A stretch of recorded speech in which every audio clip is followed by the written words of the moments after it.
青池宫与你有何关系？以前是没关系，以后青池宫的事就是我的事。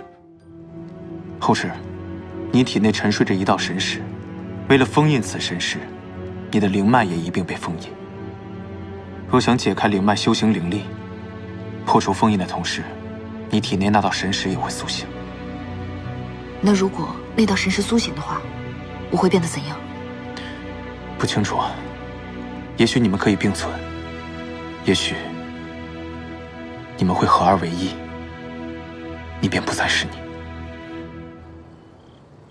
青木上君，你这灵力再高，也不能把这门给忘穿了吧？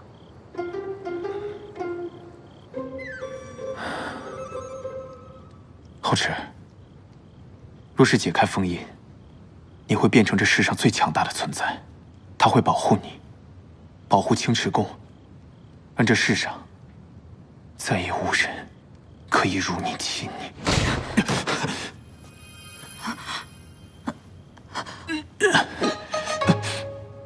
我只不过轻轻推了一下，你怎么流血了？我方才被人偷袭，受了内伤，现在又……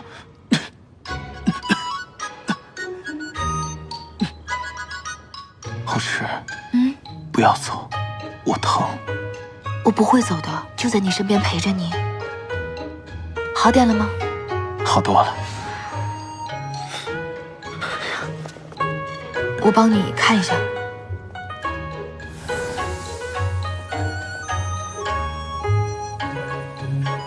后池，青木，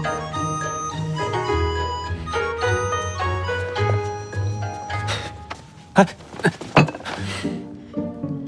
妖君既然受了伤，便早些回去休息，莫要感染上风寒。本尊这伤是在青池宫受的，自然应该由青池公主负责。北海上君，未免管得也太宽了吧？青木，你别闹。气血亏虚，灵脉混乱，乃大伤之兆啊！妖君果然伤得不轻。后池，本尊今日不便于行，只怕要在你这青池宫多住上些时日了。自然，妖君好生在青池宫休息。妖君的伤，看来普通的灵药是治不好了，得用针灸治法。后池，你的针呢？